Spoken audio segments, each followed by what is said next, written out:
সুন্নি মুসলমান কাদের বলা হয়? হানাফি, শাফি, মালিকি, হাম্বলি। সারা মুসলিম জাহানে যে প্রকৃত চারটি মাযহাব প্রচলিত আছে, এই প্রকৃত চার মাযহাব মান্যকারীদেরকে বলা হয় সুন্নি মুসলমান। কিছু ভ্রান্ত মতবাদ পোষণকারীদের ধারণা যে চার মাযহাব মান্যকারীদের মধ্যে মত পার্থক্য আছে, দ্বিমত আছে, মতভেদ আছে। আমি তাদেরকে জানিয়ে দিতে চাই, এই ধারণাটি হচ্ছে ভুল ধারণা। কেন? যে প্রকৃত চার মাযহাব মান্যকারীদের মধ্যে আকীদাগত দিক হতে, অর্থাৎ ঈমান ও আকীদা নিয়ে কোনো মতবিরোধ নেই, কোনো মতভেদ নেই, কোনো দ্বিমত নেই। চার মাযহাব মান্যকারীদের আকীদা বলি একই রকমের। তবে যে সমস্ত মসাইলগুলি কোরআন ও হাদিস শরীফ হতে ইমামগণ গবেষণা করে, ইজতিহাদ করে, ইস্তেমবাদ করে পৃথিবীবাসীকে উপহার দিয়েছেন, এই রকম গবেষণামূলক মসাইলগুলি নিয়ে দ্বিমত আছে। কিছু গৌণ বিষয়ে দ্বিমত আছে, কিন্তু আসল বিষয়ে কোনো দ্বিমত নেই। তো আলহামদুলিল্লাহ, এই চার মাযহাব মান্যকারীদের মধ্যে আমরা হলাম সুন্নি হানাফি। কি বললাম? একটু জোরে বলেন। এই সুন্নি হানাফি বলাতে আপনারা কেউ রাগ করেন? নারাজ হন? অসন্তুষ্ট হন? না, আমরা গর্বিত, আমরা আনন্দিত। যদি আমাদেরকে অন্য কোনো ব্যক্তি যদি আমাদের পরিচয় ঘটায় যে ব্যক্তি সুন্নি হানাফি, বা কেউ বক্তৃতার মাধ্যমে যদি বলে, বা আলোচনার মাধ্যমে বলে, বা লেকচারের মাধ্যমে বলে, তো আমরা তাতে নারাজ হই না, অসন্তুষ্ট হই না, রাগ করি না, আমরা আনন্দিত হই। এমনকি কোন ব্যক্তি যদি একটি 100 দানার তসবিহ নিয়ে মোথাবাড়ির চৌরঙ্গি রাস্তাতে সকাল থেকে সন্ধ্যা পর্যন্ত যদি বলে সুন্নি হানাফি, সুন্নি হানাফি, সুন্নি হানাফি, তাও আমাদের কেউ রাগ করবে না। বরং পকেটে যদি পয়সা থাকে তো মুথাবাড়ির চৌরঙ্গিতে ওকে 1 কাপ চা পান করাবে। কিন্তু এই চার মাযহাব থেকে যারা নাজদি ওয়াহাবি অর্থে পুষ্ট এবং ওয়াহাবি নাজদিদের ট্যাবলেট খেয়ে আজকে নতুনত্ব নামে, নতুনত্ব দলে আত্মপ্রকাশ করেছে, এই সমস্ত দলগুলির নাম নেওয়াটা সহ্য করতে পারে না। এদের নামগুলি যদি বলা যায় তো রেগে যায়। ও তোমাদের মৌলবি গালি দিল, আদৌ কিন্তু কিছু বলেনি, শুধু নামটা বলেছে। দেওবন্দিকে দেওবন্দি বললে রেগে যায়, ওয়াহাবিকে ওয়াহাবি বললে রেগে যায়, আহলে হাদিসকে আহলে হাদিস বললে রেগে যায়, কাদিয়ানীকে কাদিয়ানী বললে রেগে যায়, জামাতিকে জামাতি বললে রেগে যায়। লামাঝাবিকে লামাঝাবি বললে রেগে যায়, নামটা বললে রেগে যায়। তার মানে বোঝা যাচ্ছে মালটিতে ভেজাল আছে, নাকি বলছে মালটিতে ভেজাল আছে। এই জন্য নাম বলাটি সহ্য করতে পারে না, গায়ে জ্বালা ধরে, শরীরে জ্বর চলে আসে, নামটি বলা সহ্য তাদের নাই না। আপনাদেরকে আমি অনুরোধ করতে চাই, অত্র এলাকার মানুষ, আহলুস সুন্নাত ওয়াল জামাতের ব্যক্তি আজকে ইসালে সওয়াবের ব্যবস্থা করেছেন। এই ইসালে সওয়াব এর ব্যবস্থা করা আহলুস সুন্নাত ওয়াল জামাতের নিকটে জায়েজ, মুস্তাহাব, মুস্তাহসান। হানাফি, শাফি, মালিকি, হাম্বলি চার মাযহাব এর বিজ্ঞ উলামায়ে কেরামগণ এ বিষয়ে একমত যে ইসালে সওয়াব জায়েজ। জীবিত ব্যক্তিদের পক্ষ হতে যে নেক কর্মসমূহ করা হয় তার সওয়াব মৃত ব্যক্তিদের আত্মার নিকটে পৌঁছে এবং তার দ্বারাতে তারা উপকৃত হন। মৃত ব্যক্তিগণ তার দ্বারাতে উপকৃত হন। সর্বসম্মতিক্রমে চূড়ান্ত এ ফয়সালা দিয়েছেন। কিন্তু খারেজি যারা, মুতাজালা যারা, তারা এই বিষয়টিকে অস্বীকার করে। যাদেরকে বলা হয় মুতাজালা, যাদেরকে বলা হয় খারেজি, এই খারেজি থেকে এসেছে ওয়াহাবি। খারেজি সম্প্রদায় থেকে এসেছে ওয়াহাবি। এরা আপনার অস্বীকার করে। আলহামদুলিল্লাহ আমরা ইসালে সওয়াবের ব্যবস্থাপনা করে থাকি। আপনাদেরকে বেশি নয় ব্রাদার, আজকের সভাতে একটি মাত্র হাদিসে কারিমা একটু আলোচনা করার আপ্রাণ আমি চেষ্টা করব। যে হাদিসটি আপনার বুখারী শরীফের মধ্যে ইমাম বুখারী রাহমাতুল্লাহ আলাইহি একাধিক জায়গাতে আনায়ন করেছেন, একাধিক জায়গাতে, এবং হাদিসটি বিশুদ্ধ সনদে বর্ণিত হয়েছে। জয়ীফ বলার কোনো অবকাশ নেই, মাউজু বলার কোনো অবকাশ নেই, জাল বলার কোনো অবকাশ নেই। তিনি এই হাদিসটিকে বুখারী শরীফের প্রথম খণ্ডে এবং দ্বিতীয় খণ্ডে একাধিক জায়গাতে আনায়ন করেছেন, একই হাদিস।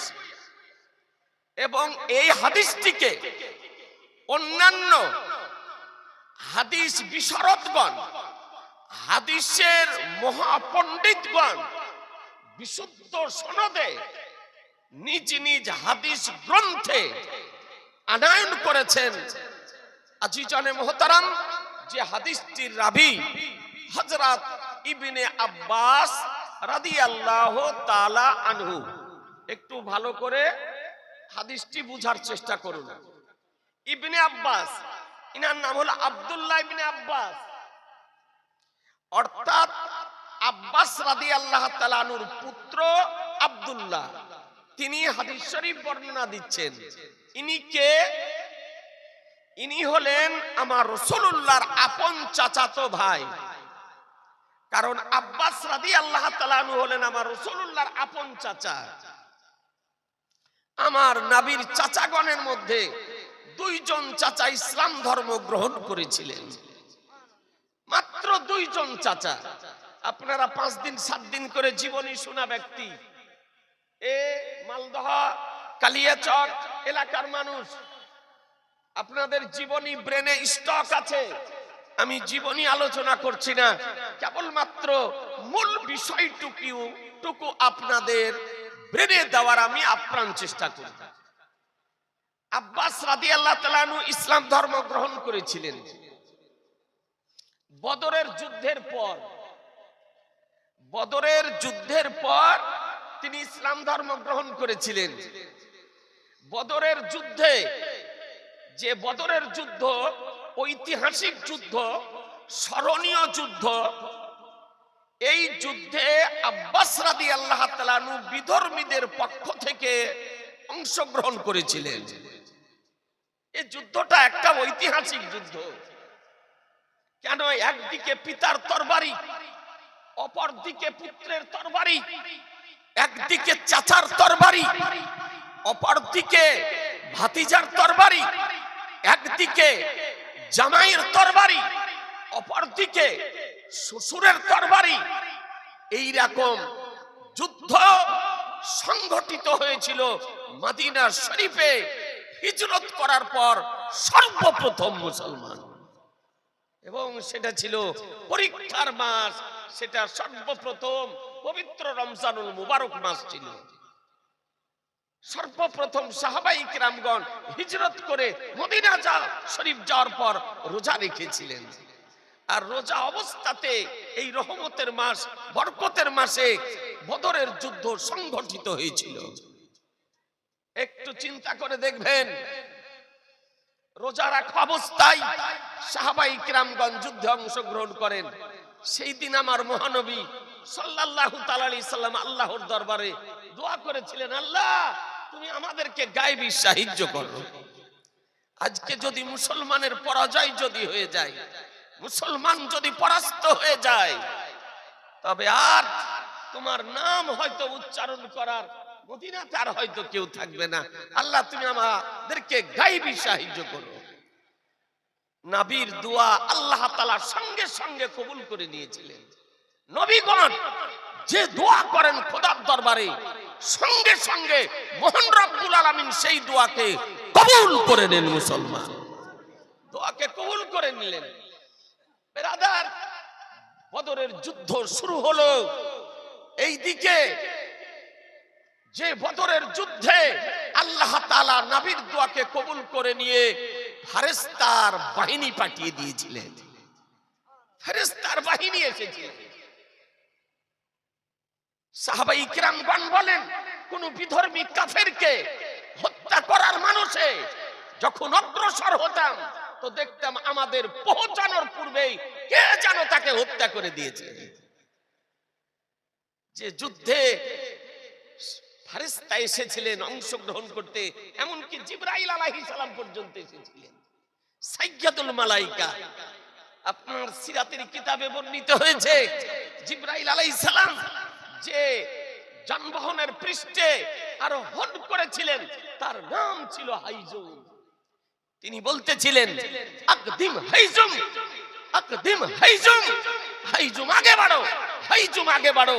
জিবরাইল আলাইহিস সালাম স্বয়ং তরবারি চালিয়েছিলেন বদরের যুদ্ধে মুসলমান। এই যুদ্ধে আব্বাস রাদিয়াল্লাহু তাআলা আনহু তিনি বিধর্মীর পক্ষে ছিলেন। আমার দয়ার নবী, মায়ার নবী সাল্লাল্লাহু তাআলা আলাইহি সাল্লাম যুদ্ধের শেষে আপনার যে সমস্ত বিধর্মীদেরকে অ্যারেস্ট করা হলো, তাদেরকে সসম্মানে মদিনা শরীফ নিয়ে আসা হলো। মদিনা শরীফ নিয়ে এসে রাখা হলো। আর যারা মারা যাওয়ার, তারা তো বিধর্মী মারা গেল। ওই যুদ্ধেই আবু জাহাল মারা গিয়েছিল। ওই যুদ্ধে ওকে কলার গাছ কাটা করে আপনার কেটেছিল দুইজন নাবালক সন্তান, দুইজন নাবালক ছেলেতে।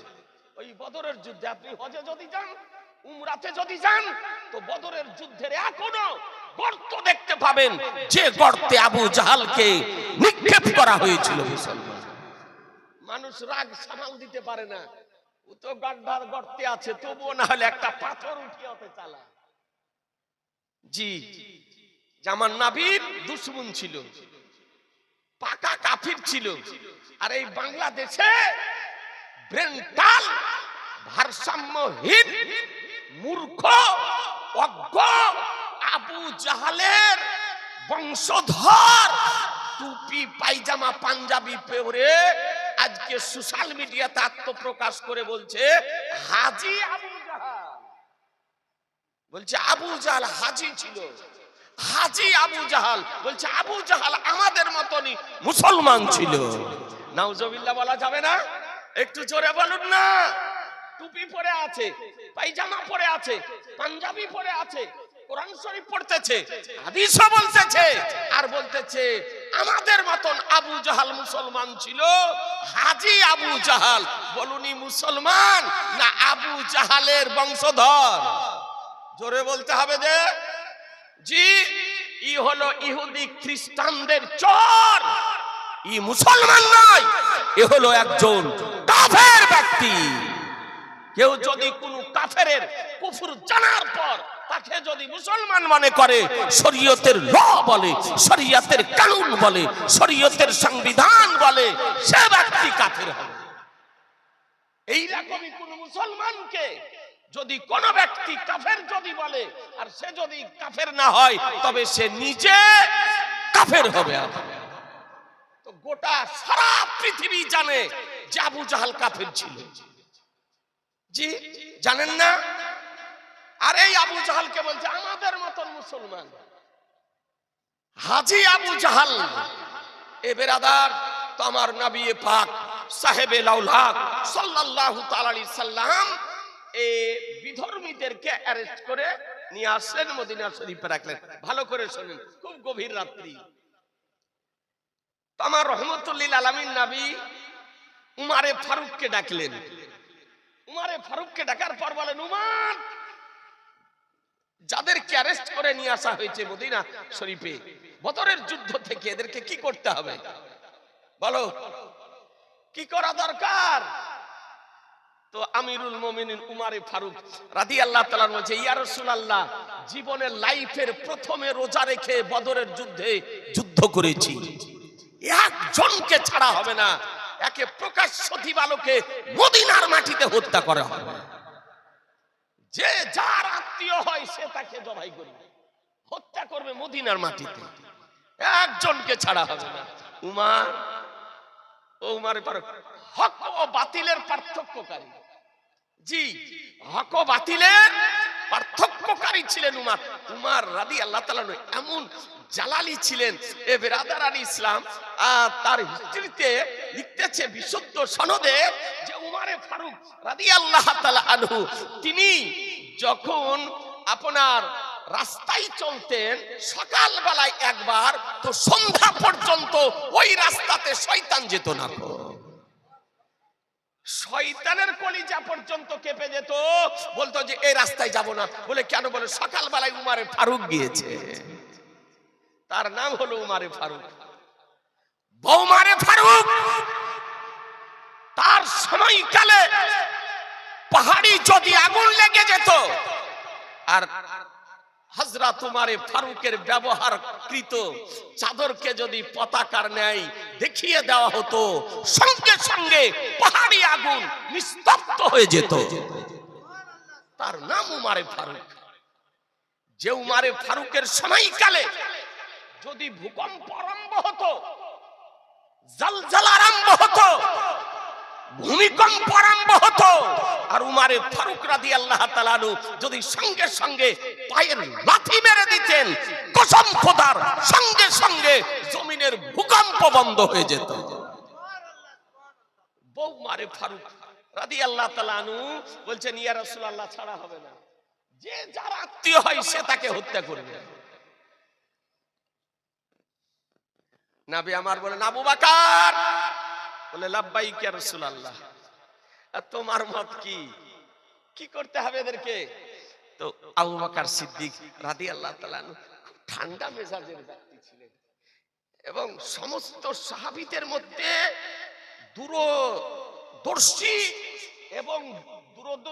দূরদর্শী এবং একজন বিজ্ঞ শীর্ষস্থানের জ্ঞানী ছিলেন সাহাবীদের মধ্যে। এই জন্য তো প্রথম সাহাবী, প্রথম খলিফা নির্বাচিত হয়েছেন। জি, তো নবী আমার ডাকলেন, তো বলে আবু বকর কি করতে হবে? তো বলছে, ইয়া রাসূলুল্লাহ, এদেরকে হত্যা না করে এক কাজ করুন। বলে কি? বলে এরা যে যেমন কোয়ালিটির ব্যক্তি, যে যেমন পজিশনের ব্যক্তি, যার যেমন আর্থিক অবস্থা, তার জন্য অর্থ বরাদ্দ করে দেন, অর্থ বিনিময়ে তাদেরকে ছেড়ে দেন। আর যদি অর্থ পরিশোধ করতে না পারে, অর্থ দিতে না পারে, তবে সে ব্যক্তি আনসারীদের ছেলেদেরকে লেখাপড়া শিখিয়ে দিবে। আজ আমাদের সরকার বাহাদুর সার্বিক সাক্ষরতার আন্দোলন চালাতেছেন, কিন্তু সেই বর্বরতার যুগে, আইয়ামে জাহিলিয়াতের যুগে, অন্ধকারের যুগে আমার শাহনশাহে জি বেকার, মাদানী কে তাজদার, আহমদে মুখতার, নবী কা সরদার, দুনু জাহানের মালিক ও মুখতার মদিনার ধরতি থেকে সার্বিক সাক্ষরতার আন্দোলন চালিয়েছিলেন মুসলমান। শিক্ষার কি গুরুত্ব তা জগৎবাসীকে নবী আমার বুঝিয়েছিলেন। শিক্ষা সম্পর্কে যে অমীয় বাণী, গুরুত্বপূর্ণ বাণী নবী আমার রেখে গিয়েছেন, এই রকম শিক্ষা সম্পর্কে বাণী পৃথিবীর অন্য কোন ব্যক্তি বলেন। আবু বকর সিদ্দিক তো সাহাবীদেরকে আমার নবী ডাকলেন, বলে দেখো উমর তুমিও শোনো, আজকে আবু বকরের সিদ্ধান্তটাকে আমি প্রাধান্য দিলাম। অর্থাৎ আবু বকর যে সিদ্ধান্তটা পেশ করলো, এই সিদ্ধান্তটাকে প্রাধান্য দিলাম। অর্থাৎ হত্যা করা হবে না, যে যেমন কোয়ালিটির ব্যক্তি তার জন্য অর্থ বরাদ্দ করে দিতেছি, তারা অর্থ দিয়ে চলে যাবে। আর যাদের অর্থ দেওয়ার ক্ষমতা নেই, তারা আনসারী ছেলেদেরকে লেখাপড়া শিখিয়ে দিবে। এভাবে যেতে ছিল আপনার। এই গ্রেফতার যাদেরকে করে আনা হয়েছিল, তার মধ্যে ছিল আব্বাস রাদিয়াল্লাহু তাআলা, নবী পাকের আপন চাচা। তো ধীরে ধীরে আপনার সব চলে যেতেছে। আমার দয়ার নবী, মায়ের নবী, রহমতের নবী বলেন, চাচা আপনার জন্য যে অর্থ বরাদ্দ করা হয়েছে, আপনি অর্থটা পরিশোধ করে দিয়ে চলে যান। চাচি অপেক্ষা করছে বাড়িতে, বাড়িতে চাচি অপেক্ষা করতেছে। হযরত আব্বাস রাদিয়াল্লাহু তাআলা স্ত্রীর নাম ছিলেন হযরত উম্মুল ফজল রাদিয়াল্লাহু তাআলা। অর্থ দেন। তো বলছে আমি অর্থ দিতে পারবো না, অর্থ আমি দিতে পারবো না। বলে চাচা অর্থ নাই? বলে না অর্থ নাই। বলে চাচা বাড়িতে? বলে বাড়িতেও নেই। আপনি রাখতে হয় রাখেন, আমি অর্থ দিতে পারবো না। আমার গায়েবের সংবাদদাতা পয়গম্বর, ভবিষ্যতের সংবাদদাতা পয়গম্বর নবী আমার বলছেন, চাচা বদরের যুদ্ধে আসার আগা রাত্রে, নির্জন রাত্রিকালে আমার চাচিকে নিয়ে বাড়ির আঙিনাতে গর্ত খনন করে যে সোনাটা দাফন করে এসেছেন, সেটা কি হলো? সুবহানাল্লাহ বলা যাবে না? একটু জোরে বলেন না। আজকে এ বিভ্রান্ত সৃষ্টিকারী, ভ্রান্ত মতবাদ পোষণকারীগণ বলতেছে নবী গায়েব জানেন। এখন নবী ইলমে গায়েব জানেন না। বিরাদার একটু চিন্তা করে দেখবেন, হযরত আব্বাস রাদিয়াল্লাহু তাআলা আনহুর মূল জায়গাতে আমার নবী আজকে হাত দিয়েছেন। বলে চাচা ওই সোনাটা কি হলো যেটা দাফন করে এসেছেন? হযরত আব্বাস রাদিয়াল্লাহু তাআলা আনহু আশ্চর্য হয়ে গেলেন। আজকে সোনা যে বাড়িতে আগিনা খনন করে দাফন করে এসেছি, ছেলে জানে না, মেয়ে জানে না, কেবলমাত্র আমি জানি আর আমার বিবি জানে, তাছাড়া পৃথিবীর কেউ জানে না। কিন্তু নবী কেমন করে জানলেন?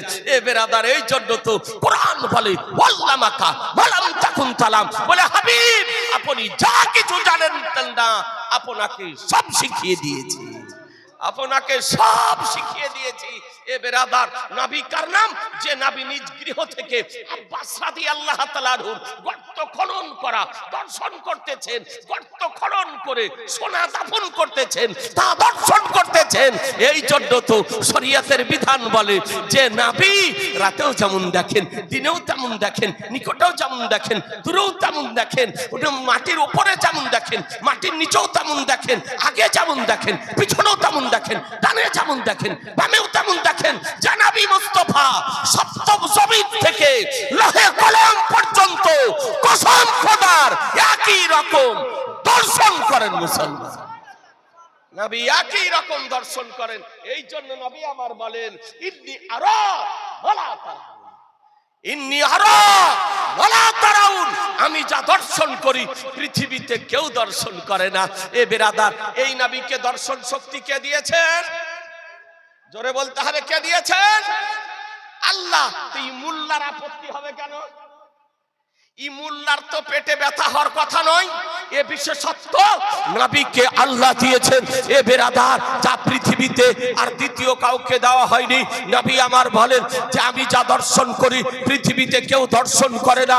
এ বেরাদার, পৃথিবীতে বহু দর্শন করার দৃষ্টি আছে, চোখ আছে। আমরা জানি পৃথিবীর বুকে মানব দেখতে পাই, পৃথিবীর বুকে দানব দেখতে পাই, পৃথিবীর বুকে জিন দেখতে পাই, পৃথিবীর বুকে ফেরেশতা দেখতে পাই, পৃথিবীর বুকে জিবরাইল মিকাইল দেখতে পাই, পৃথিবীর বুকে ইসরাইল ইসরাফিল আলাইহিমুস সালাম দেখতে পাই, পৃথিবীর বুকে মুনকার ও নাকির দেখতে পাই, পৃথিবীর বুকে কিরামান কাতিবিন দেখতে পাই। কিন্তু নবী বলতেছেন আমি যা দর্শন করি পৃথিবীতে কেউ দর্শন করে না। তাহলে বোঝা গেল নবী যা দেখেন কোন মানব দেখতে পাই না, নবী যা দেখেন কোন জিন দেখতে পাই না, নবী যা দেখেন কোন ফেরেশতা দেখতে পাই না, নবী যা দেখেন জিবরাইল দেখতে পাই না, নবী যা দেখেন মিকাইল দেখতে পাই না, নবী যা দেখেন ইসরাইল দেখতে পাই না, নবী যা দেখেন ইসরাফিল আলাইহিস সালাম দেখতে পাই না, নবী যা দেখেন মুনকার ও নাকির দেখতে পাই না, নবী যা দেখেন কিরামান কাতিবিন দেখতে পাই না। মুসলমান, এ নবীর হলো বিশেষত্ব। পরবর্তীতে নবীর ইলমে গায়েব দর্শন করে আব্বাস রাদিয়াল্লাহু তাআলা আনহু মুসলমান হয়ে গিয়েছিলেন। জি, মুসলমান হয়ে গিয়েছিলেন, নবীর আপন চাচা। আর একজন নবীর আপন চাচা মুসলমান হয়েছিলেন, তার নাম হযরত আমির হামজা রাদিয়াল্লাহু তাআলা আনহু। তিনি উহুদের যুদ্ধে শাহাদাত বরণ করেছিলেন। এই দুইজন চাচা ইসলাম ধর্ম গ্রহণ করেছিলেন। হাদিসটি বর্ণনা দিচ্ছেন কে? আব্বাস রাদিয়াল্লাহু তাআলা আনহুর পুত্র, তার নাম হলো আব্দুল্লাহ ইবনে আব্বাস।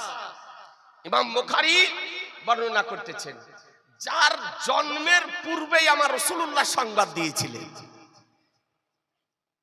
জন্মের পূর্বেই নবী আমার সংবাদ দিয়েছিলেন।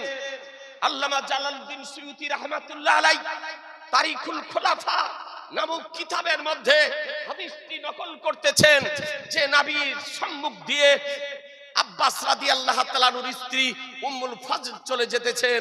নবী আমার ডেকে বলছেন, চাচি শুনেন। আসলেন তো নবী আমার বলছেন, চাচি আপনি গর্ভবতী আছেন আর আপনার পেটে পুত্র সন্তান রয়েছে, প্রসবিত হলে আমার নিকটে নিয়ে আসবে। জোরে জোরে বলেন না। যন্ত্র লাগিয়ে নয়, মেশিন লাগিয়ে নয়, আজকে টেস্ট করে নয়, সামনে দিয়ে যেতেছে। নবী আমার দেখে চাচির পেটের সংবাদ দিতেছে। এ বেরাদার, আর আজ কি চার পাতা পড়া মোল্লা বলতেছে পেটে কি আছে আল্লাহ ছাড়া কেউ জানে না।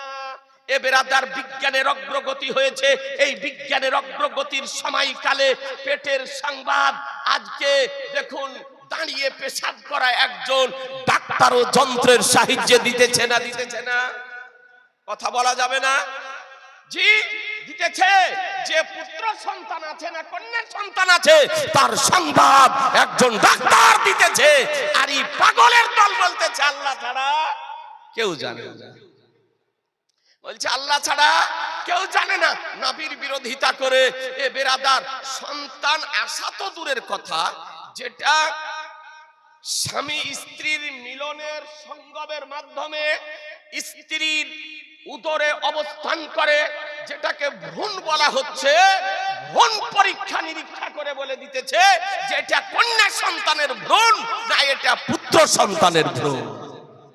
এই জন্য অনেক নার্সিং হোমে লেখা আছে ভ্রূণ পরীক্ষা করা নিষিদ্ধ। বলুন, আজকে পৃথিবীতে লেখাপড়া করে বিজ্ঞানের আবিষ্কৃত যন্ত্রের সাহায্যে পরীক্ষা নিরীক্ষা করে যদি মায়ের পেটের সংবাদ দেওয়া সম্ভব যদি হয়, তো আমার নবী মায়ের পেটের সংবাদ দিতে পারেন না? পারেন না? জোরে বলতে হবে যে পারে। এটাই হলো আমাদের আকীদা, সুন্নি জামাতের আকীদা। মায়ের পেটে কি সন্তান আছে তার সংবাদ রাসূলুল্লাহ দিতে পারেন। কিয়ামত কবে হবে তার সংবাদ আমার রাসূলুল্লাহ দিতে পারেন। বৃষ্টি কবে হবে তার সংবাদ আমার রাসূলুল্লাহ দিতে পারেন। কে কোথায় মারা যাবে তার সংবাদ আমার রাসূলুল্লাহ দিতে পারেন। আগামী কালকে কি করবে তার সংবাদ রাসূলুল্লাহ দিতে পারেন। পারেন না? পারেন না? জি পারেন। এটা সুন্নি জামাতের আকীদা। তো উম্মুল ফজল রাদিয়াল্লাহু তাআলা আনহা বলতেছেন, ইয়া রাসূলুল্লাহ, আমি তো এখন পর্যন্ত উপলব্ধি করতে পারিনি, অনুধাবন করতে পারিনি যে আমার পেটে সন্তান আছে। আপনারা আমরা জানি যে মায়েদের পেটে সন্তান যখন আসে মায়েরা অনুধাবন করতে পারে, উপলব্ধি করতে পারে, এ তার লক্ষণ দেখা দেয়। কিন্তু কখনো উম্মুল ফজল রাদিয়াল্লাহু তাআলা আনহার লক্ষণ কিছু দেখা দেয়নি, তিনি উপলব্ধি করতে পারেননি, অনুধাবন করতে পারেননি। নবী বললেন, চাচি যে সংবাদ দিতেছি রাইট সংবাদ, রাইট সংবাদ দিতেছি। ব্রাদারান ইসলাম, উম্মুল ফজল রাদিয়াল্লাহু তাআলা আনহা চলে গেলেন। সময় পূর্ণ হলো, নবীর ভবিষ্যৎবাণী বাস্তবায়িত হলো। উম্মুল ফজলের উদর থেকে পুত্র সন্তান প্রসবিত হলো। প্রসবিত হওয়ার পর সর্বপ্রথম আমার নবীর নিকটে নিয়ে আসা হলো, নবীর কোলে দেওয়া হলো। নবী নিজেই তার কানে আযান দিয়েছিলেন। নিজে আযান দেওয়ার পর তার নাম রেখে দিলেন আব্দুল্লাহ। নবী আমার নাম রাখলেন। কি নাম রাখলেন? আব্দুল্লাহ। দেওয়ার পর নবী আমার বলতেছেন, চাচি ইজহাবি বাবিল খোলাফা, বলে চাচি খলিফাদের বাপকে নিয়ে যান, খলিফাদের বাপকে নিয়ে যান। নবী আমার ভবিষ্যতের সংবাদ দিতেছেন যে আব্দুল্লাহর বংশ থেকে খলিফার জন্ম হবে, আব্দুল্লাহর বংশ থেকে আজকে বাদশাহর জন্ম হবে, আব্দুল্লাহর বংশ থেকে সুলাফার জন্ম হবে। আগামীরও সংবাদ দিয়ে দিতেছেন। আপনাদেরকে বলতে চাই, সেই আব্দুল্লাহ যার মায়ের পেটে অবস্থান কালে নবী আমার সংবাদ দিয়েছিলেন। কখন সংবাদ দিয়েছিলেন? আজকে মায়ের পেটে সন্তানের হাত তৈরি হয়নি, মায়ের পেটের সংবাদ দিতেছেন পা তৈরি হয়নি, মায়ের পেটের সংবাদ দিতেছেন বডি তৈরি হয়নি, মায়ের পেটের সংবাদ দিতেছেন মাথা তৈরি হয়নি, মায়ের পেটের সংবাদ দিতেছেন রুহু দেওয়া হয়নি, মায়ের পেটের সংবাদ দিতেছেন এক কথায় শরীর তৈরি হয়নি। তখন আমার নবী মায়ের পেটের সংবাদ দিতেছে। এই জন্য কোরআন বলেছে, ওয়াল্লামাকা মালাম তাকুম তালাম, বলে হাবিব আপনি যা কিছু জানতেন না আপনাকে সব শিখিয়ে দিয়েছি, সব শিখিয়ে দিয়েছি। আর এই চার পাতা পড়া মোল্লা গাছতলায় আমতলায় পড়ে পালিয়ে আসা নির্বোধ অজ্ঞ জাহেলে মুরাক্কাব কি বলতেছে এ জানে না, ও জানে না, সে জানে না, কি কি জানে না। নবী তার লিস্ট তৈরি করতেছে, লিস্ট তৈরি। মনে হচ্ছে আল্লাহ ওকে ওই জন্যই পাঠিয়েছে যে পৃথিবীতে যে তুই লিস্ট বানা না, তুই লিস্ট তৈরি করগা। মনে রাখবেন, কেউ জন্ম থেকে মৃত্যু পর্যন্ত নবীর যদি না জানার লিস্ট তৈরি করে, তার লাইফের লিস্টকে ভ্যানিশ করার জন্য কোরআন শরীফের একটি আয়াতই হলো যথেষ্ট, একটি আয়াত যথেষ্ট। ও আল্লামাকা মালাম তাকুম তালাম, বলে হাবিব আপনি যা কিছু জানতেন না আপনাকে সব শিখিয়ে দিয়েছি। জি, এ নবীর শান, এ নবীর শান। তো আব্বাস রাদিয়াল্লাহু তাআলা আনহুর পুত্র, তিনি হাদিস শরীফ বর্ণনা দিতেছেন, আমার নবী পাক সাহেবে লাউলাক সাল্লাল্লাহু তাআলা আলাইহি সাল্লাম মক্কা শরীফ অথবা মদিনা শরীফের কোন রাস্তা দিয়ে কোথাও যেতেছিলেন। যেতে যেতে হঠাৎ নবী আমার দাঁড়িয়ে গেলেন। সাহাবায়ে কিরাম বলেন, ইয়া রাসূলুল্লাহ দাঁড়িয়ে কেন গেলেন, কারণটা কি? বলে সাহাবীগণ এখানে দুটো কবর আছে। সুবহানাল্লাহ বলেন, জোরে বলেন না। বলে এখানে দুটো কবর আছে। কবর স্ত্রী লোকের কবর না পুরুষ লোকের কবর? আমার নবী বলেন দুটোই হচ্ছে পুরুষ লোকের কবর। কবর দুটি বহু পুরাতন কবর, উপর থেকে তার কোনো চিহ্ন ছিল না, নিশ্চিহ্ন হয়ে গিয়েছিল। কিন্তু আমার নবী কবরের সংবাদ দিতেছে পুরুষ লোকের কবর। তারা কবরে কি অবস্থায় রয়েছে। আমার নবী বলেন দুটি কবরই আযাব চলতেছে। কি চলতেছে? একটু জোরে বলেন না। শাস্তি। আচ্ছা বলেন তো, কবরের শাস্তি, কবরের শান্তি দেখা যায়? কথা বলছেন না। দেখা যায়, রাডার ফিট করে দেখা যাবে, যন্ত্র ফিট করে দেখা যাবে, মেশিন লাগিয়ে দেখা যাবে, জিনা কবরের শান্তিও দেখা যায় না, শাস্তিও দেখা যায় না। আর আমার নবী বলতেছেন সাহাবীগণ, কবর দুটিতে আযাব চলতেছে, দুটি কবরই আযাব হতেছে। কি কারণে আযাব, তাও আমার নবী সংবাদ দিতেছেন, বুখারী শরীফের হাদিস। নবী আমার বলেন সাহাবীগণ শোনো, এই একজন ব্যক্তি পেশাবের ছিটা থেকে পরহেজ করত না, পেশাব থেকে বাঁচত না, অর্থাৎ পেশাবের ছিটা তার শরীরে লাগতো, কাপড়ে লাগতো, পরহেজ করত না, এই জন্য তার কবরে শাস্তি হতেছে, আযাব হতেছে। তাহলে হাদিস থেকে একটি মশলা কি পেলেন? যে পেশাবের ছিটা থেকে যদি শরীর ও কাপড়কে সুরক্ষিত রাখা না যায়, তাহলে কবরে কি হবে? আযাব হবে, শাস্তি হবে। নবী আমার বলছেন যে পেশাব থেকে বাঁচত না। আর দ্বিতীয় ব্যক্তি চুগলখোর ছিল, যে অসুখটা আপনাদের আমাদের মধ্যে আজকাল দেখা দিয়েছে, নাকি বলছেন? পরনিন্দা, পরচর্চা, গীবাত, অন্যের সমালোচনা করা, নেতার সমালোচনা করা, ইমামের সমালোচনা করা, মৌলবীর সমালোচনা করা, বক্তার সমালোচনা করা, মাস্টারদের সমালোচনা করা, সর্দারদের সমালোচনা করা।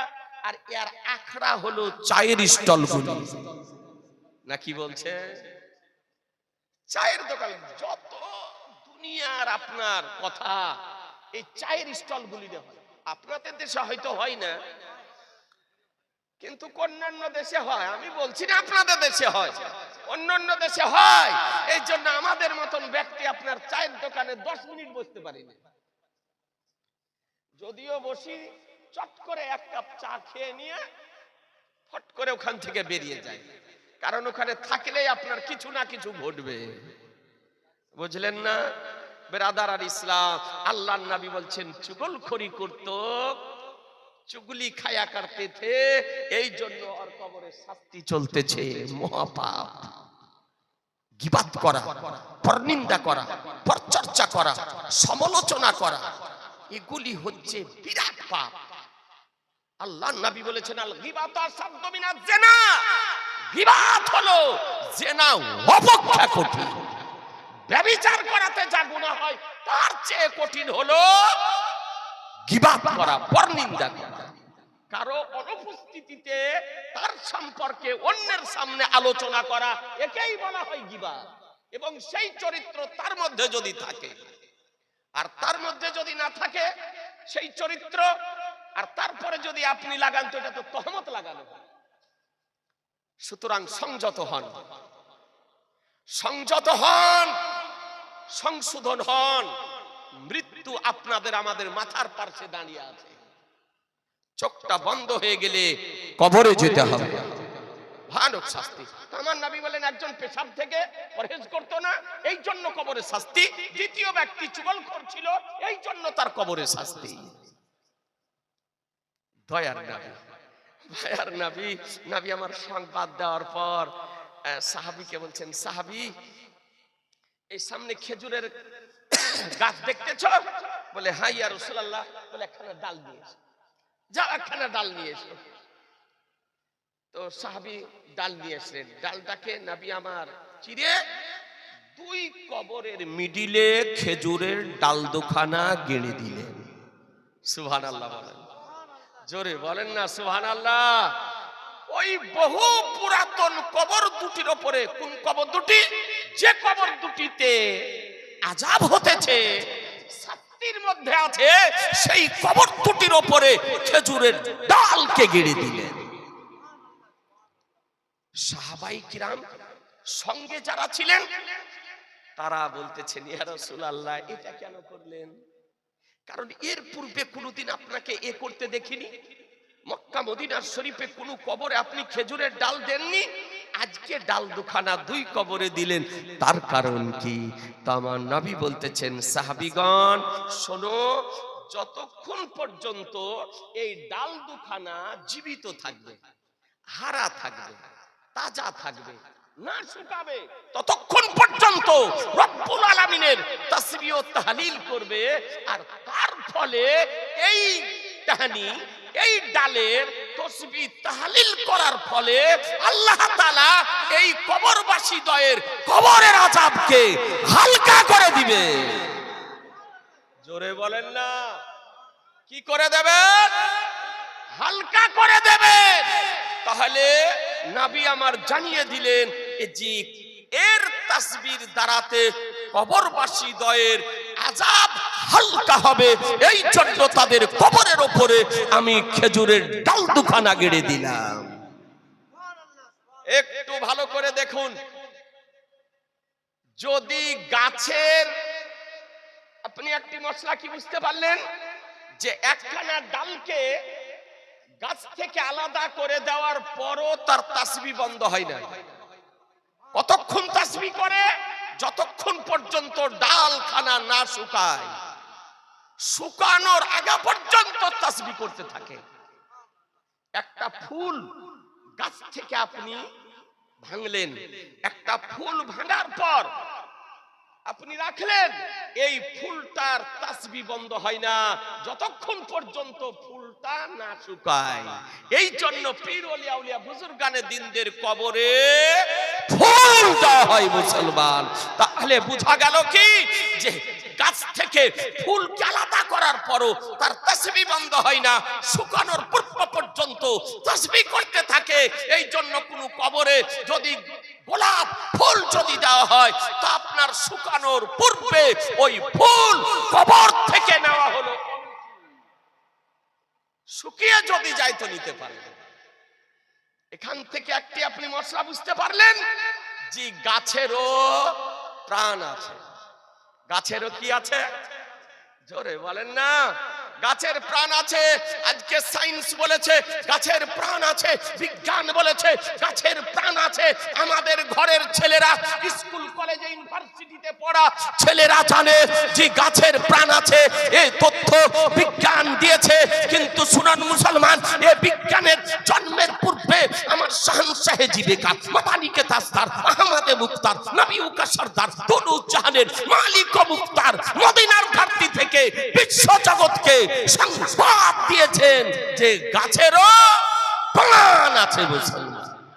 এই জন্য কোরআন বলতেছে, ইউসাব্বিহু লিল্লাহি মা ফিস সামাওয়াতি ওয়াল আরদ, জমিন এবং আসমানে যা কিছু আছে সমস্ত কিছু আল্লাহর তাসবিহ ও তাহলিল করে মুসলমান।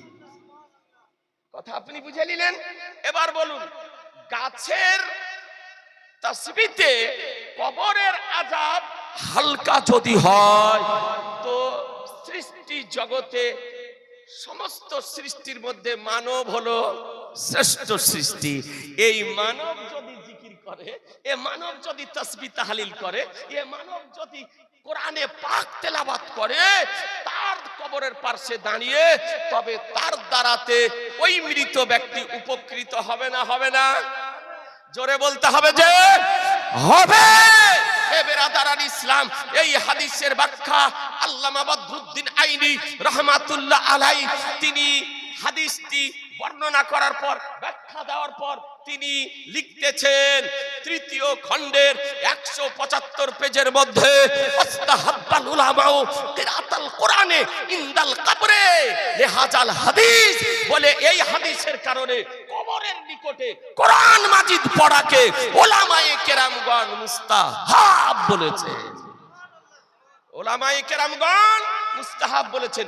কবরের পাশে দাঁড়িয়ে কোরআন পাঠ করাকে উলামা আজকে সর্বসম্মতিক্রমে মুস্তাহাব বলেছেন। এ বেরাদারান ইসলাম, দ্বিতীয় দলিল দেখুন, এই হাদিসটি সাহেবে মিশকাত শরীফের মধ্যে আনায়ন করার পর মুল্লা আলী কারি রাহমাতুল্লাহ আলাইহি তার ব্যাখ্যা লিখতে গিয়ে মিরকাতুল মাফাতির দ্বিতীয় খণ্ডের 35 পৃষ্ঠাতে বলেন, ওয়াস্তাহাব্বাল উলামাউ আলা ওয়াস্তাহাব্বাল উলামাউ কিরাতাল কুরআনে ইনদাল কবরে লিহাজাল হাদিস। এই হাদিসের কারণে কবরের নিকটে কোরআন তেলাওয়াত করাকে উলামায়ে কেরাম মুস্তাহাব বলেছেন। বেরাদর, উলামায়ে কেরাম মুস্তাহাব বলেছেন।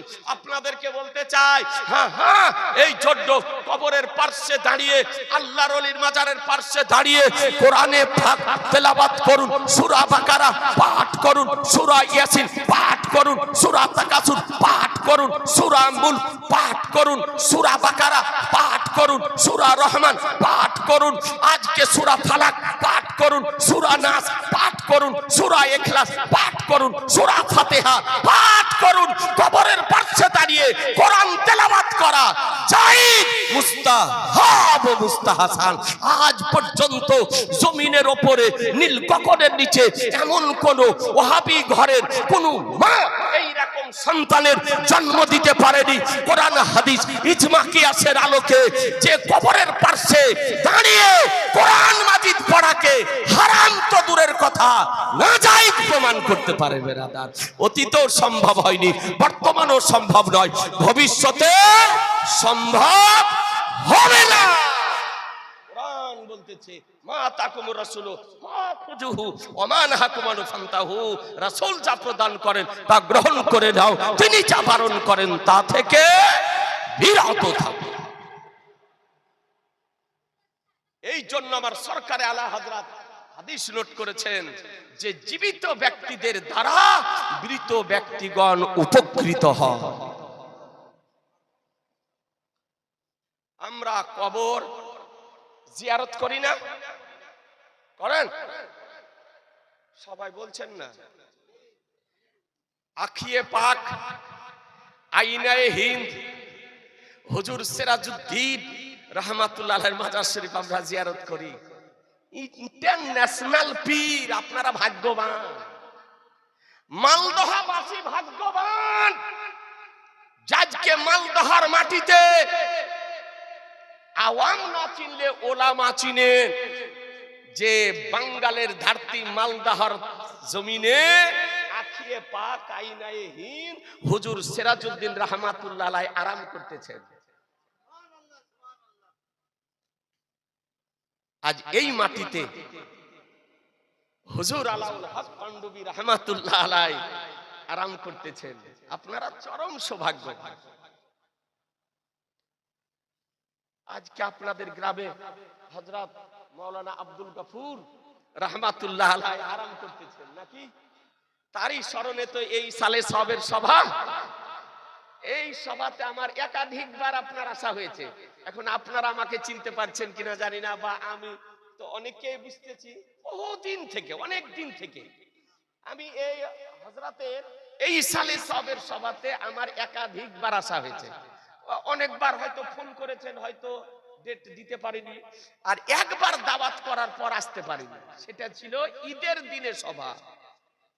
ঈদুল ফিতরের দিন 17 কার্তিক ঈদুল ফিতর হয়েছিল, আর ওই দিন ফিতরের দিন দাওয়াতও গ্রহণ করেছিলাম, কিন্তু আসতে পারিনি। কেন? ওই দিন আমার শ্বশুর মহাশয় বৈকাল 4টার সময় ইন্তিকাল করেছিলেন। এই জন্য আজকে আপনার ফাতিহা শরীফ, মিলাদ শরীফ হলো এই 17 কার্তিক। আজকে আপনাদের এই সভাতে একবার আসতে পারিনি, বাদ বাকি আমি একাধিকবার আপনাদের এই সভাতে আমি এসেছি। আপনাদেরকে বলি, হযরত মাওলানা আব্দুল গফুর রাহমাতুল্লাহ আলাইহির ইসালে সাহাবের সভা আমরা কবর জিয়ারত করি, তো বলছে এরা কবর পূজা করে, বলছে না? বলছে দেওবন্দি, ওয়াহাবি, হাত ঝাড়ুয়া, পা ফাড়ুয়া, লেডিস নামাজি, নেট ফারাজি, এদেরই উপদ্রব বেশি বেড়েছে। আপনার পুরা গ্রাম সুন্নি, ওর বাপ সুন্নি, ওর বাপ হানাফি, ওর মা হানাফি, ওর দাদা হানাফি, ওর দাদা হানাফি, সব হানাফি। আর নেট দেখে দেখে ওই হানাফির ঘরে ফারাজি নতুন তৈরি হয়েছে। এই হচ্ছে নেট ফারাজি। ওর নেট হলো গুরু, বুঝছেন না? ও বক্তাকে চিনে না, পরিচয় নাই, মুফতির কথা মানে না, ইমামের কথা মানে না, আক্তার ডাক্তারের কথা মানে। আপনাদেরকে বলি খুব সাবধান মুসলমান, আমরা কবর জিয়ারত করি, কবর পূজা করি না। কেউ পূজা করেন? না, আমরা কবর পূজা করি না, আমরা কবর জিয়ারত করি। আচ্ছা, কবর জিয়ারত করা হাদিস শরীফে আছে না? না। এবার আদারান ইসলাম একটা আপনাকে হাদিস শরীফ দেখায়, এরা বলছে হাদিসে নাই, হাদিসে নাই, কবরের নিকটে যাওয়া চলবে না। তো আপনাদেরকে একটি মাত্র হাদিসে কারিমা আপনার দেখায়, ভালো করে দেখুন। হাদিস বলছি তো বলছে ঠিক নয়, বলছে হাদিস নম্বর কত, হাদিস নম্বর বলে দিতেছি তো বলছে সহি না জয়ীফ। সহি কাকে বলে ও জানে না, ওর গুরুও জানে না। আর জয়ীফ কাকে বলে ও জানে না, ওর গুরুও জানে না, তো জীবনে মাদ্রাসা লেখাপড়াই করেনি। এই সহি জয়ীফ হাদিসকে বুঝার জন্য 12 থেকে 14 বছর লেখাপড়া করতে হয়, তারপরেও আপনার ঠিক করে বোঝা যায় না। আর এই লেখাপড়া না করে নেট চালিয়ে আপনার বুঝে দিয়েছে, ঘরে বসে বসে মুক্তি হয়ে গেছে, মৌলবি হয়ে গেছে। এরকম হচ্ছে না? মুরলের কথা মানে না, সর্দারের কথা মানে না, বাপের কথা মানে না, ওর মোবাইলের কথাতেই ওর শেষ কথা। আপনাদেরকে অনুরোধ করব যে কোন ভাই যদি এখনো ভুলবশত কারো কোন প্ররোচনায় প্ররোচিত হয়ে বিপথে যদি গিয়ে থাকেন, এখনো তোবার দরজা খোলা আছে, আহলুস সুন্নাত আল জামাতের প্ল্যাটফর্মে ফিরে আসুন, এখনো সময় আছে। কবর ইন্তজার করতেছে, তো এই আপনার কবরের নিকটে যাওয়া বলছে শিরক, বলছে বিদআত, হারাম। তো দেখুন কবরের নিকটে যাওয়া হাদিস শরীফে আছে না? না। আন বুরাইদা ক্বালা ক্বালা রাসূলুল্লাহ সাল্লাল্লাহু তাআলা আলাইহি ওয়াসাল্লাম নাহাইতুকুম আন জিয়ারাতিল কুবুরি ফাজুরুহা। সুবহানাল্লাহ, জোরে বলতে হবে সুবহানাল্লাহ। জি, হাদিসটি কোথায় আছে? Muslim Sharif, Lebanon বাইরুতের print, page number 398, হাদিস নাম্বার 2260, 2260। মুসলিম শরীফ ভারতীয় প্রিন্ট, প্রথম খণ্ড, 314 পৃষ্ঠা, 314 পৃষ্ঠা। আর মুসলিম শরীফ থেকে সাহেবে মিসকাত, মিসকাত শরীফে হাদিসটি নকল করতেছেন, প্রথম খণ্ডের 154 পৃষ্ঠা, বিশুদ্ধ সনদের হাদিস, সহিহ হাদিস। হাদিসের অনুবাদ শুনুন। হযরত বুরাইদা রাদিয়াল্লাহু তাআলা আনহু বলেন যে রাসূলুল্লাহ সাল্লাল্লাহু তাআলা আলাইহি সাল্লাম বলেছেন, যে রাসূলুল্লাহ সাল্লাল্লাহু তাআলা আলাইহি সাল্লাম বলেন, আমি তোমাদেরকে কবর জিয়ারত করতে নিষেধ করেছিলাম, তো তোমরা কবর জিয়ারত করো। হাদিসের অনুবাদ বুঝলেন? নবী নাহাইতুকুম আনি জিয়ারাতিল কুবুরে, আমি তোমাদেরকে কবর জিয়ারত করতে নিষেধ করেছিলাম, তো ফাজুরুহা, তো তোমরা কবর জিয়ারত করো। কবর জিয়ারত করো না, এটাও সহিহ হাদিস। আর কবর জিয়ারত করো, এটাও সহিহ হাদিস। এটাও হাদিসে আছে, ওটাও হাদিসে আছে। প্রথমে নবী বলেছিলেন কবর জিয়ারত করো না, একটু ভালো করে বুঝেন কেন। যখন ইসলামের প্রথম সময়কাল নতুন নতুন সাহাবায়ে কিরামগণ মুসলমান হতেছিলেন, সেই সময় তো মুসলমানের কবর ছিল না মক্কা শরীফে, মদিনা শরীফে। আর মুশরিক কাফিরদের কবর জিয়ারত করা যায় না। কারো বাপ মারা গিয়েছে, মা মারা গিয়েছে, আত্মীয় স্বজন মারা গিয়েছে, তারা কুফরি অবস্থায়, তো আল্লাহর নবী বললেন তোমরা কবর জিয়ারত করো না। খুব সতর্কতার সঙ্গে।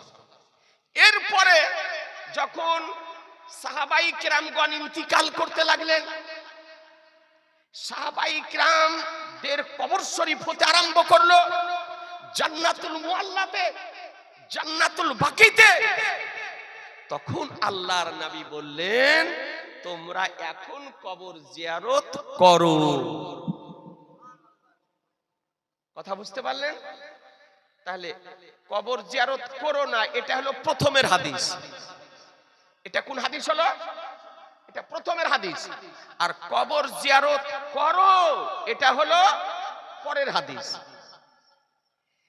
প্রথমের হাদিসটি হলো মানসুখ, অর্থাৎ তার হুকুম হাদিসে আছে, বিশুদ্ধ সনদের হাদিস, কিন্তু কোর উপরে আমল করা যাবে না, ওর আমলটা রহিত হয়ে গিয়েছে। আর এই পরে যে হাদিসটি বলছেন কবর জিয়ারত করো, এটা হলো নাসিখ হাদিস, এর উপরে আমল করতে হবে পরবর্তী হাদিসটিতে, আর পূর্ববর্তী হাদিসটিকে ত্যাগ করতে হবে। কথা বুঝতে পারলেন? একে বলে নাসিখ ও মানসুখ। প্রথমের হাদিসটিকে বলে মানসুখ, আর দ্বিতীয় হাদিসটিকে বলে নাসিখ। এই বুঝার জন্য তো 12-13 বছর করে পড়তে হয়। জি, আর ই বলছে সহিহ হাদিসে আছে কবর জিয়ারত করো না। আরে পাগল, ওর পরে যে আল্লাহর নবী বলেছেন কবর জিয়ারত করো, এটা তোমার নজরে পড়ে না, দেখতে পাও না, চোখে আসে না। ওর সঙ্গে সঙ্গে আল্লাহর নবী আর একটা কথা বলেছিলেন, ওটাও একটু বলে দিই আপনাদেরকে। আল্লাহর নবী এর সঙ্গে সঙ্গে বলেছিলেন কুরবানির মাংস 3 দিনের অতিরিক্ত খেয়েও না। কয়দিন? জোরে আল্লাহর নবী বলছেন কুরবানির মাংস 3 দিনের অতিরিক্ত খেও না।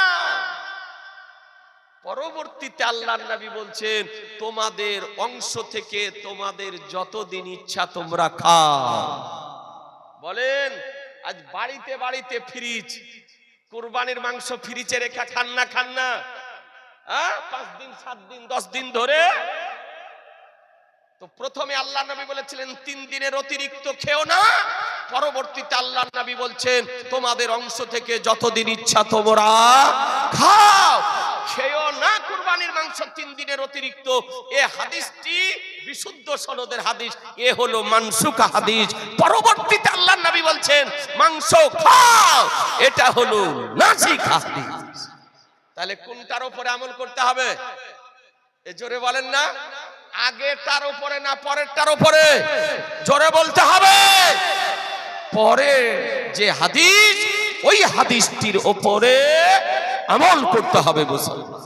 তাহলে হাদিস থেকে বোঝা গেল কবর জিয়ারত করো। তাহলে কাছে যদি কবর হয় তাও জিয়ারত করেন, দূরে যদি কবর হয় তাও জিয়ারত করতে যান। আল্লাহর নবী তে কথা বলেননি যে নিকটে যদি কবর হয় তো জিয়ারত করো, আর দূরে যদি হয় তো জিয়ারত করো না? এটা বলেছেন নাকি? বলেননি। তাহলে মুতলাক হাদিস, নিকটে যদি হয় তাও জিয়ারত করুন, দূরে যদি হয় তাও জিয়ারত করতে যান।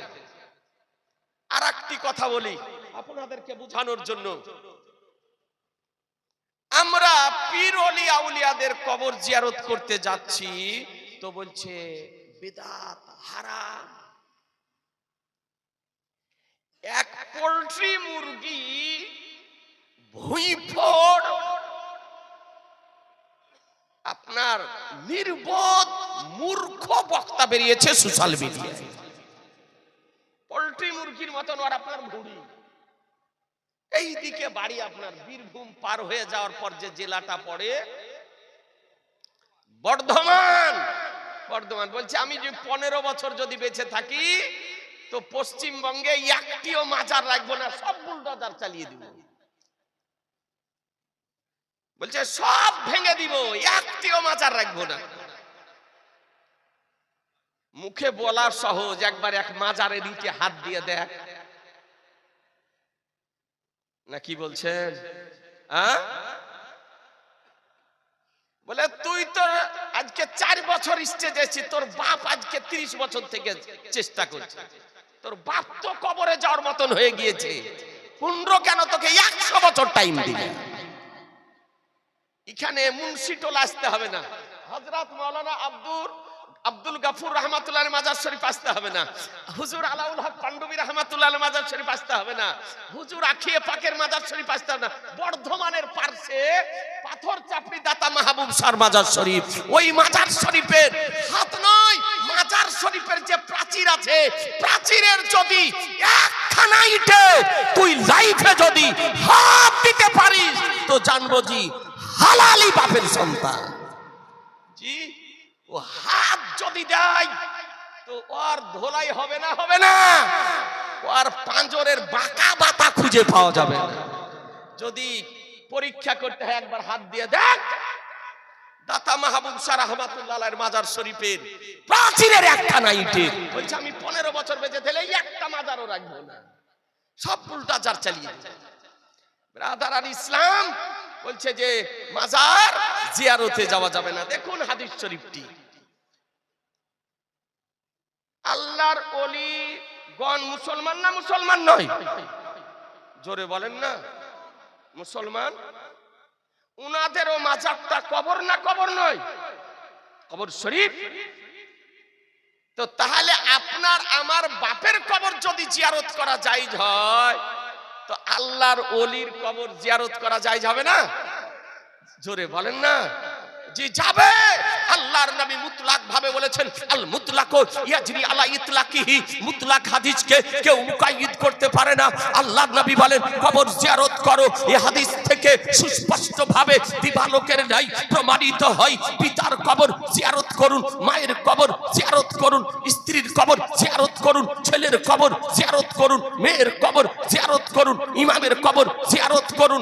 আজকে মুসলমানের কবর জিয়ারত করুন, নিকটে যদি হয় তাও জিয়ারত করুন, দূরে যদি হয় তাও জিয়ারত করুন। মুফতির কবর জিয়ারত করুন, মুহাদ্দিসের কবর জিয়ারত করুন, মুফাসসিরের কবর জিয়ারত করুন, আলিমের কবর জিয়ারত করুন, হাফেজের কবর জিয়ারত করুন, কারীর কবর জিয়ারত করুন, গাউসের কবর জিয়ারত করুন, রাজার কবর জিয়ারত করুন, খাজার কবর জিয়ারত করুন, দাতার কবর জিয়ারত করুন, রাজার কবর জিয়ারত করুন। মুসলমান কবর জিয়ারত করুন। আল্লাহর নবী বলেন ফাজুরহা, তোমরা কবর জিয়ারত করো। হাদিস শরীফ বুঝে নিলেন? এবার কবর জিয়ারত কেমন করে করবেন এটাও জানা দরকার আছে নাকি বলছেন? কিছু আমাদের জনগণের মধ্যে ভুল ত্রুটি আছে। এই ভুল ত্রুটির জন্য ওই লামাঝাবি আহলে হাদিস নামধারী ওয়াহাবি ব্যক্তিগণ সমালোচনা করার একটু সুযোগটা বেশি পাচ্ছে। কবর জিয়ারত কেমন করে করবেন ভালো করে শুনেলেন। আপনার আমরা প্রায় কবর জিয়ারতে যাই, নিকটে মাজার শরীফ। আমি তো পাথর চাপড়ি দাতা মাহবুব শাহ রহমাতুল্লাহ মাজার শরীফে গিয়ে মালদহার আপনার অনেক মানুষকে দেখলাম, বহু মানুষকে দেখলাম, পুরা বাস ভর্তি হয়ে গিয়েছে মাজার শরীফ জিয়ারত করতে।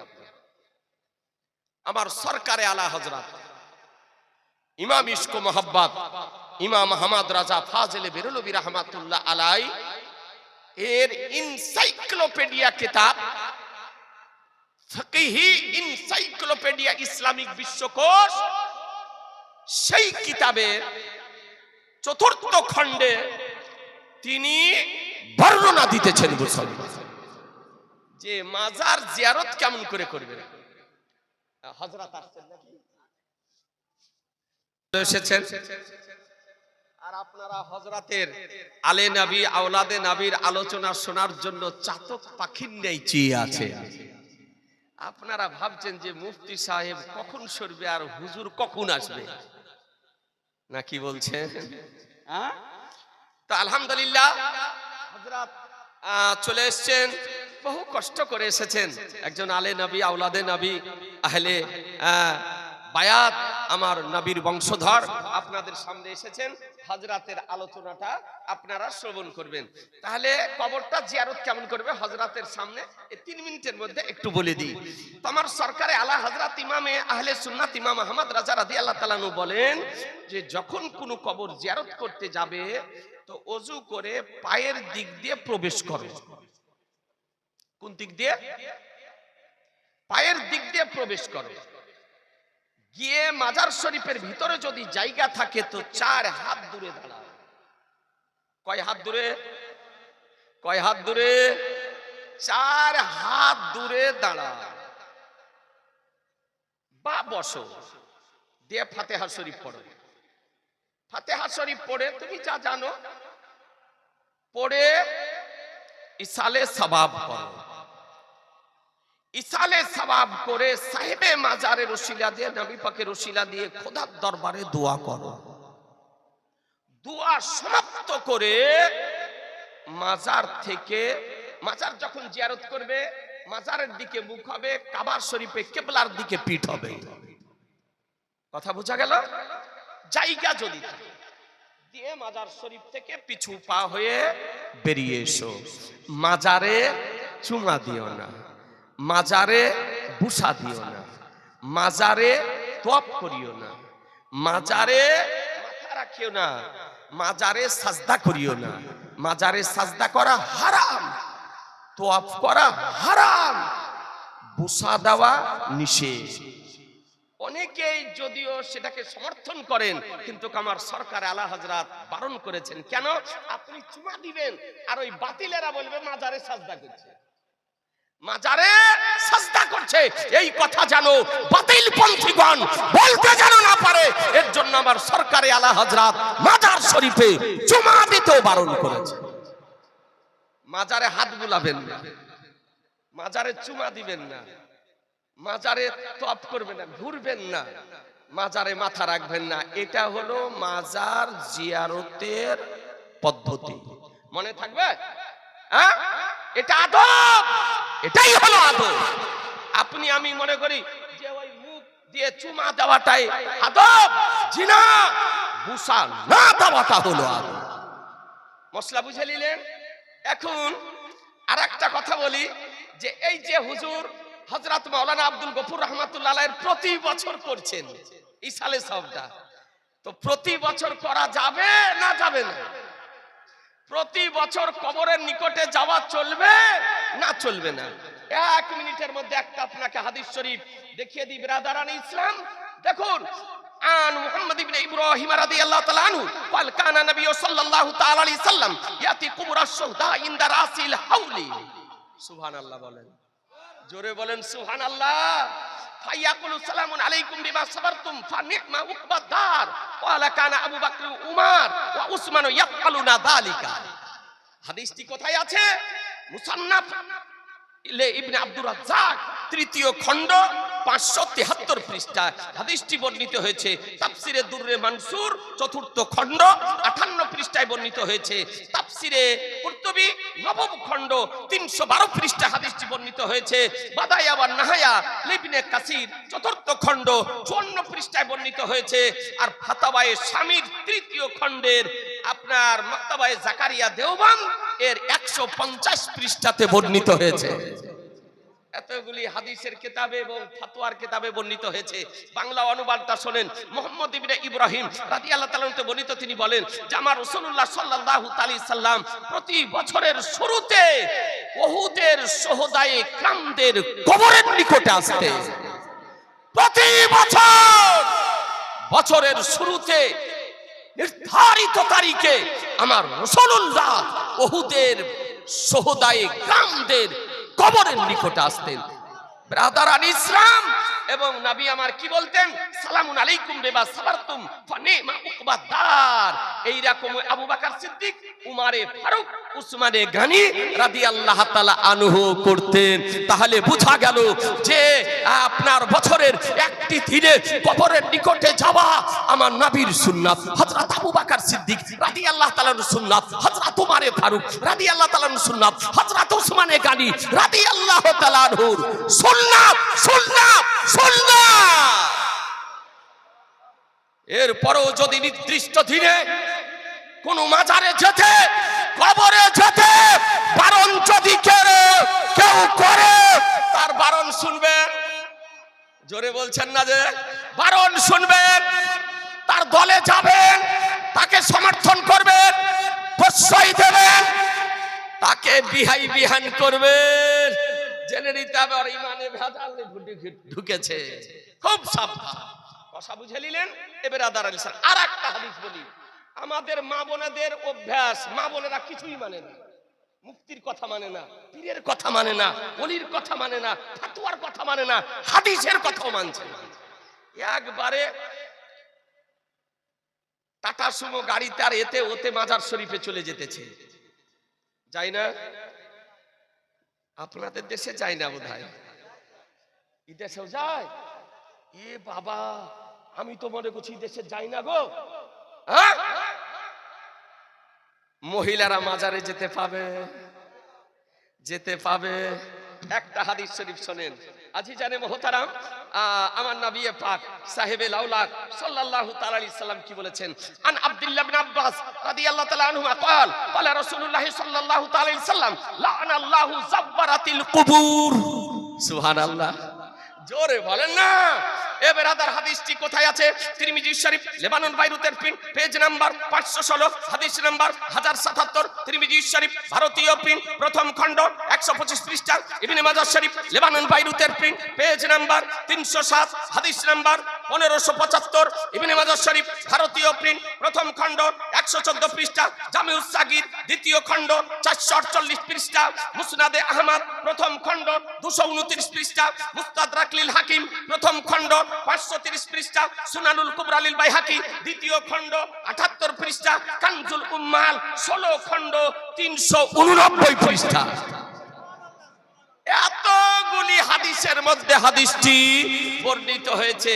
অনেকে আবার হাদিসটি কি জয়ীফ বলেছেন, কিন্তু মসলা হলো এক জয়ীফ হাদিস সনদের দিক থেকে যদি জয়ীফ হয়, আর জয়ীফ হাদিস একাধিক যদি মুহাদ্দিস বর্ণনা যদি করেন, তো আপনার হাসানের পর্যায়ে পৌঁছে যায়। হাদিসটির বাংলা অনুবাদ শুনেন।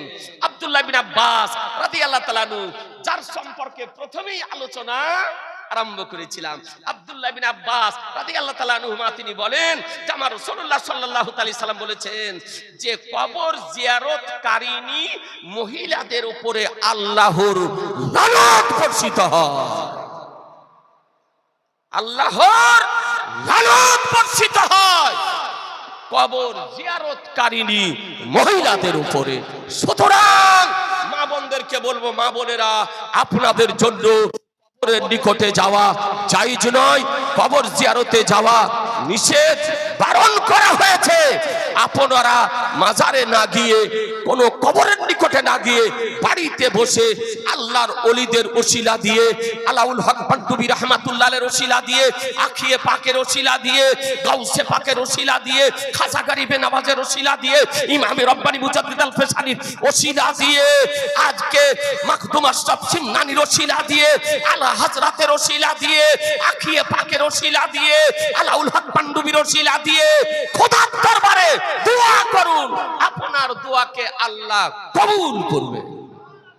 তাই বলে মহিলাদের কে আপনারা নিয়ে যাবেন? জোরে বলেন না।